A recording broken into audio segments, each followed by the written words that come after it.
Hi everyone, and welcome to the Wedding Circle podcast. My name is Sophie, and I am here with my co-host and really good friend, April. This podcast is about all things weddings for brides, grooms, and anyone else wanting inspiration for that big day. We really hope you enjoy coming on this journey with us. We will be bringing you some amazing guests who are the absolute top of their game in their industry and digging deep into all areas of a wedding. So please do head over to our social media pages or pop us an email to theweddingscirclepodcast@gmail.com.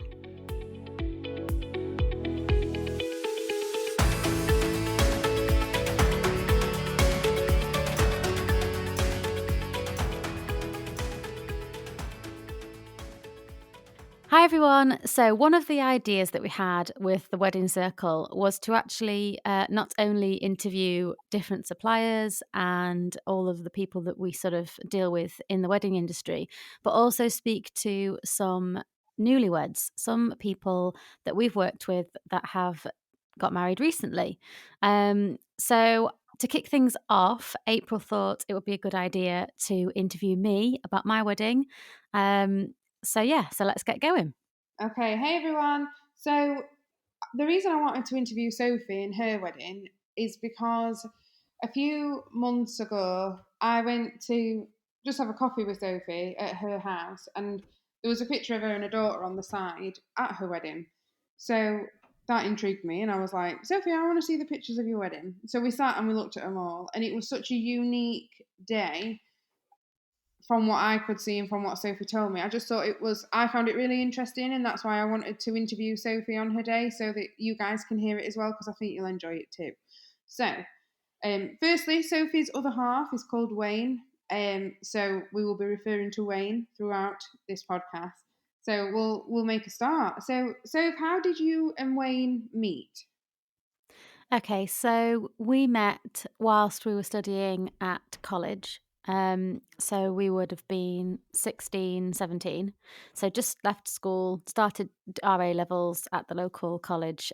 We'd both come from different secondary schools into this sort of sixth form college, and we were doing drama together. And we were put in a play together, and we were actually cast as a married couple.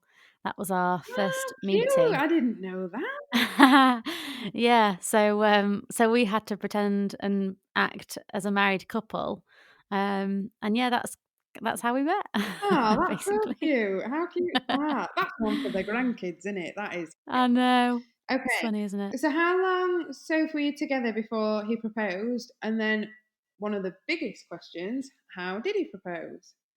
Okay, so, we were together far too long, in my opinion, before he proposed. We were together 9 years.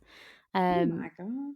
I know, I know. Well, we did the whole, like, buying a house, having children, getting a dog, getting a cat, all of that stuff first, and then it was never really high up on our agenda getting married, um, I suppose until the years kind of kept passing, and I was like, "Oh," actually it was for me, it was, not having the same name as the children. So they obviously Yeah. had Wayne's surname, but I had a different surname. So that was a bit of a, oh, that, I really wanted to get married for that. But also, we'd been together so long, we'd created a life together, we'd been together since we were teenagers and sort of grown up together through our 20s. So it just felt like the last sort of piece to the puzzle, really, that we needed to do.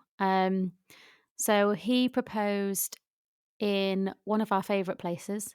So as a child, I always used to visit Whitby with my family. My grandparents have got a holiday home in Whitby, so we went every single year for the folk week. Used to take our violins and sit on the little steps out onto the street and play and busk and things like that, and listen to lots of different folky music. So it was a really special place to me. And Wayne booked a sort of surprise weekend away on the anniversary of when we first sort of started going out as a teenage, couple. Ah, well So remembered, he booked Wayne. this little weekend away, and yeah, so we went to Whitby for a weekend, left the kids with my mum, and he proposed. It was really romantic actually, and not something I'd expect of him. But he planned it really well. He chose the ring himself, absolutely gorgeous ring from a jeweller's in Ireland. and the jewellers is called Chuppy. Mm. So anybody that's looking for some really gorgeous, unusual jewellery, then definitely have a look. Their Instagram and their website, they've got so many amazing pieces. So yeah, so he chose a really gorgeous ring on there, and I actually carried the engagement ring, in my bag all day without even realizing. He's not the sort of person to like carry anything, so it would have just stuck out, in his pocket, and I would have realized it was there. So yeah, I carried it around in my bag all day, all around Whitby. We went to all the different little coffee shops. We had fish and chips. We went down on the beach. Um, I was in and out my bag all day, but I'm one of those people that has a handbag absolutely crammed full of stuff. You So, didn't even see I've literally got everything but the kitchen sink in there. In fact, I would take the kitchen sink if I could. it. Um, and yeah, we went down in the evening, we went down the jetty, so down the pier, right, and it was quite late actually, and it was dark, and there was nobody else around because we went when did we go? Oh, it was Ju so we went in June, so it wasn't like it was cold, but we went quite late for a sort of late night walk around Whitby. Walked down the end of the jetty, there was nobody else around except a couple of fishermen who were sort of down the, very, very end, fishing out to sea, and we climbed down these really old steps down to the bottom half of the jetty, where all the waves crash over, but it was quite a calm sea, so we didn't have to worry. Um, and yeah, I was looking out to sea, and he got down on one knee behind he was, like, rustling around in my bag, then he got down on one knee behind me, and I didn't realise for ages that he was even down there, and he sort of had to go, "Hey, hey," like, nudge me, Hello, turn around. "Sophie, I'm down on one knee, I've been here, my knee's getting cold," and I turned around, and yeah, he was there holding the ring, and it was just super romantic and lovely. Oh, bless him. I know, Well done. I know, That so was sweet. so good. Okay, so Good. to be fair though, it's a big start. So you did, it's he had a lot to live up to after that, didn't he, for the wedding day? Oh, Um, yeah, exactly. yeah. So okay, so you're newly engaged. So what's the Yeah. first thing you guys did planning wise? Like, what was the first job on the list? Okay, so the first thing we did actually was sit down and think about who we wanted at the wedding. It was quite important to get this right because we knew we didn't want a really, really big wedding with like hundreds of people there. We wanted it to be quite small, and just have our closest friends and family. So we sort of wrote a small list of people, and from then we then started looking at all the different venues and options. In fact, I was looking at going abroad, just the two of us, something like that. Um, but in eventually we yeah, so we looked at our guest list, and we wanted to keep it small. And like I say, we were considering perhaps going abroad, but then with the certain people that we wanted to come, we thought perhaps they wouldn't be able to travel. And like I say, we toyed with the idea of just going us 2, but we didn't want to sort of leave the children out actually, because obviously they're a massive part of our lives, and Yeah. they would be devastated if we went off and got married and they weren't there. So it was important to have them there as well. So yeah, so we started looking at venues. To be honest, we didn't do much of a massive venue search. I kind of knew I wanted to go away a little bit, maybe a few hours drive away, just don't know, out of the local area. Um, and we ended up finding a venue that was far more than a few hours away. It took us about 9 hours to drive there, in Wales, sort of mid Wales, like on the coast. And it was absolutely gorgeous. So yeah, we booked this amazing venue literally just by looking at the pictures on their website, And what and that kind of was that. We venue was it? So, what, like, was it a stately home, a barn, a what was? It was, how can I describe it? It was sort of like a manor house, um, not massive. It was 7 bedrooms, um, and it had a really gorgeous sort of outdoor summer house, pavilion, I think they called it. So set away from the manor house, so up through the back garden, you kind of walk up this little path. They had this wooden in fact, let me find out who built it because it was designed by, somebody who was on TV. Mm. Yeah. So the house is called Gwynfryn, and it's in a little tiny, tiny village in Wales called Llanarth. um, and it's available. Actually, you can book. You can have a look at it on Unique Homestays, and they call it Florin. And we found it on there and booked it through them. That's so cute though, because that's you wouldn't necessarily think to look for a venue that way.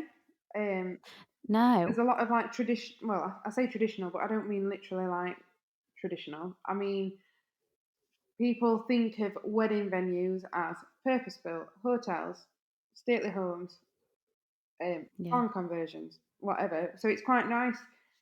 I mean, yours was completely different. yeah, completely. But yeah, so we found this sort of manor house in this tiny village in Wales, and it was like I say, we booked it without even visiting. We just thought, "You know what? This is absolutely gorgeous. We can." It's got 7 bedrooms, and we can have the children in 1 bedroom. We'll obviously have another, and we can fill the other bedrooms with the people that we're inviting to the wedding day, and it would just work out perfectly. Um, and the outside summer house. So we had ideas of getting married in the manor house and then for the afternoon going and spending that up in the summer house at the back of the garden. They had a pizza oven out there so you can do your own stone baked pizzas, obviously a big barbecue, so we had a massive barbecue on the day. Um and and yeah, just sort of spending the rest of the day out in the gardens and having a sort of a bit of a house party, really. Oh, so nice, so nice. So, Sophie, what would you have said? So, obviously, the venue clearly has been was like a key player for you because the venue kind of made the day what you wanted it. So it was smaller, a bit more low key and relaxed, but still really grand at the same time. So that's really nice. Mhm. But what would you say your three priorities were for you? So like if you think about when you were planning everything, what were your priorities? Like was it so obviously the venue was important, but then was it like Yeah. having a photographer there or was it about the food you got in or like what all that kind of Okay. stuff? What would you say were your three? Three's hard. I can give you so venue definitely. Venue was really important to us.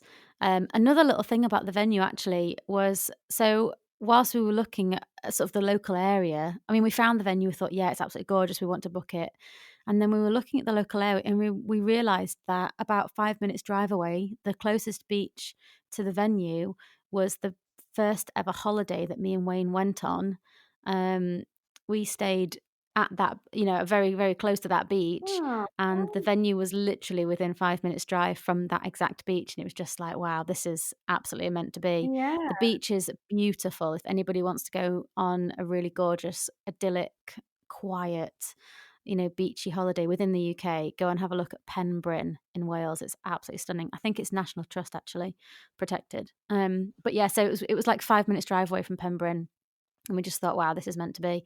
So yeah, venue was definitely up there in terms of priorities. Obviously, music for me was a top priority. So that was my like second sort of thing I wanted to think about. And we knew we wanted to have some sort of live music on the day. So we booked a 3-piece jazz trio band for our sort of drinks reception. So that when everybody came out of the ceremony, we had live music and we had canapes and we had like a DIY gin bar, and it just lifted the atmosphere. Like everybody said that that was one of their most favorite parts of the day was the live music, having yeah. the jazz band. So that was amazing. And then my third priority, it's difficult. I mean, photographer was up there because obviously the photos are the sort of lasting memory that you're gonna have.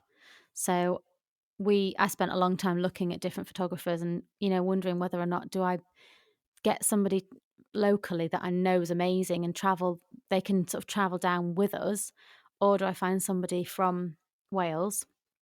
Um, in the end, actually, I booked somebody. It was a 2 sisters, Italian sisters, who lived in Bristol, and they travelled up, from Oh Bristol, wow. and yeah, they were actually really amazing, and we only had them for sort of half the day.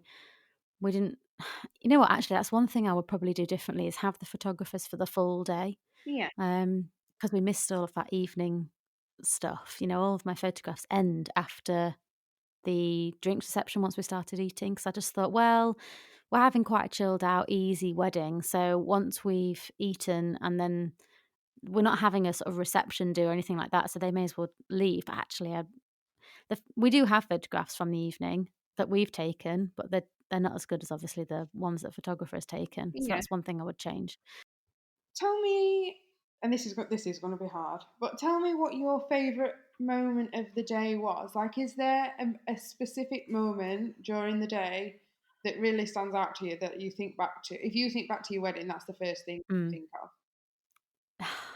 Can I say a few? Yeah, There's a couple. There's a couple. go on, Sophie. There's one. There's one that comes straight to my mind, and it's during the ceremony. So I had planned a secret, a surprise for Wayne, for during the ceremony. In fact, I'd done a couple of different surprises for him, but I did one specifically during the ceremony.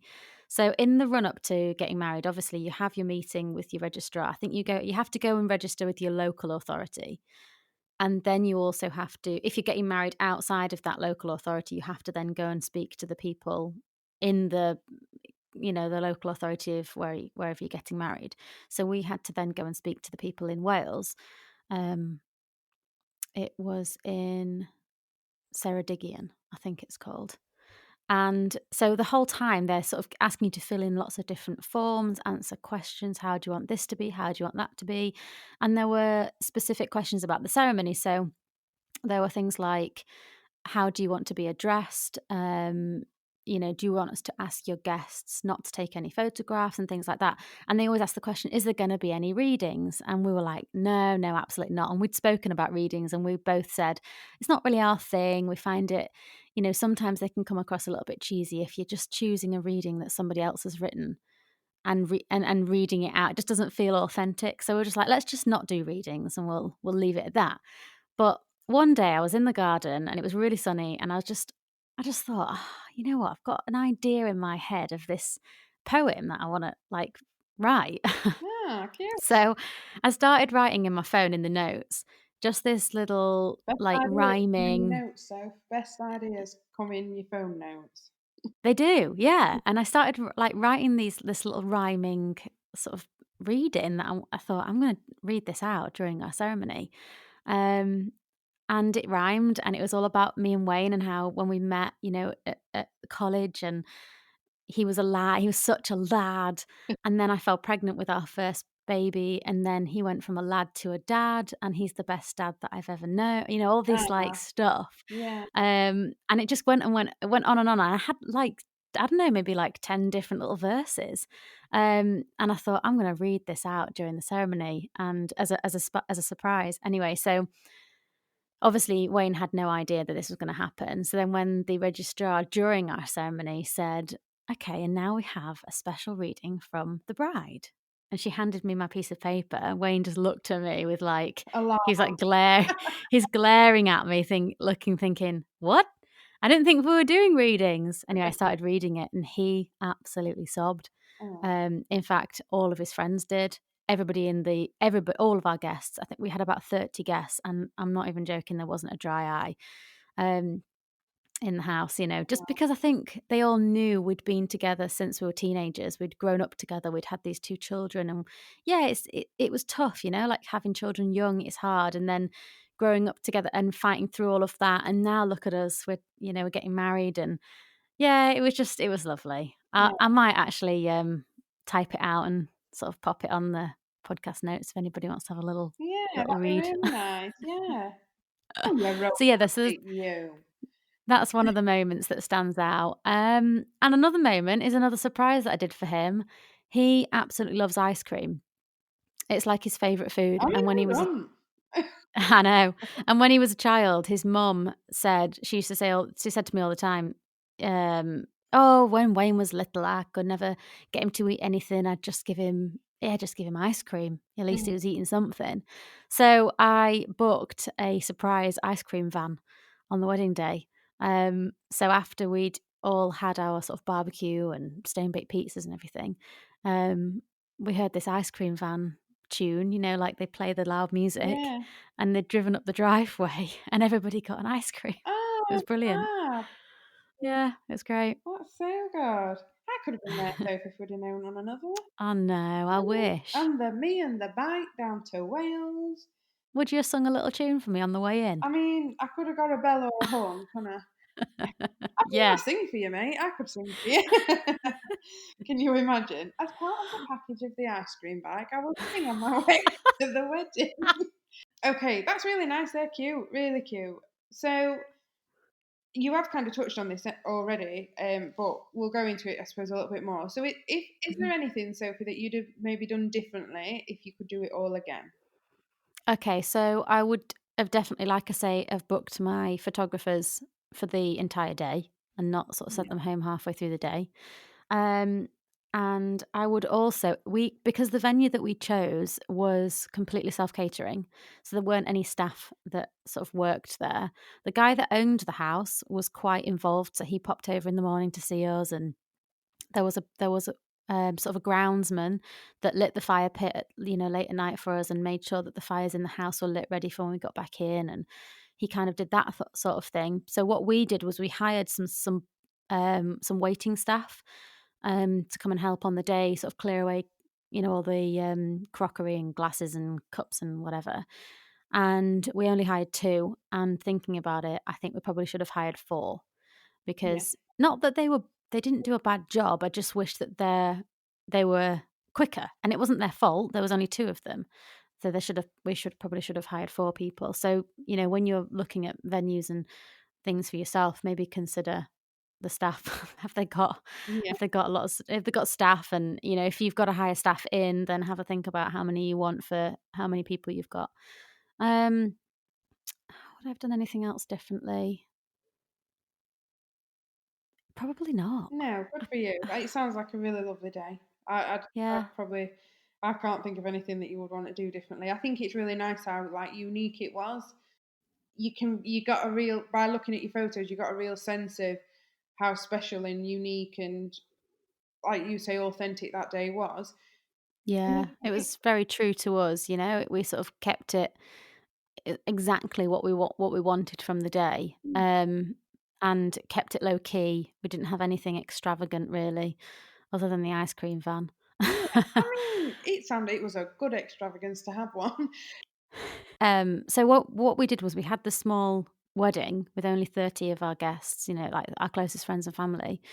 But then we also had a massive party when we got back, because we do have quite a lot of friends and family in our circles anyway. And we wanted to have some sort of celebratory, something or other. So we booked a venue called Cafe Indie, and it's a really like cool, kind of grungy gig venue, really. Yeah.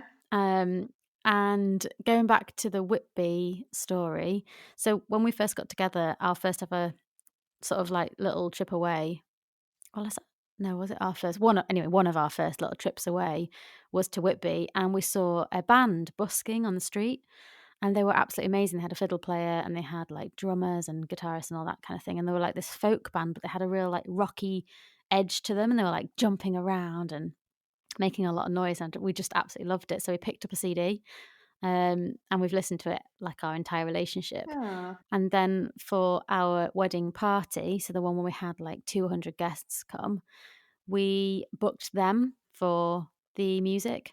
So we had a DJ playing like as everybody arrived, and then at Cafe Indie, there's like 3 different levels, and the downstairs level is where the stage area is. So the band's called Blackbeard's Tea Party. So I think there were 7 or 8-piece band, so they set up downstairs, and everybody piled down there, and we just danced around like ceilidh music and folky, rocky gig, like yeah, mosh of pit course, times. yeah, yeah, So yeah, it was pretty amazing. So I'll share some photos from that as well, yeah. That's really cool. because that was like another sort of side to our wedding celebrations. Yeah, absolutely. No, that'd be great. Yeah. Okay, so rounding up, so last question. What advice would you give to a newly engaged couple or an upcoming couple that are getting married soon? What would you say is a piece of advice from you for them to remember on the day?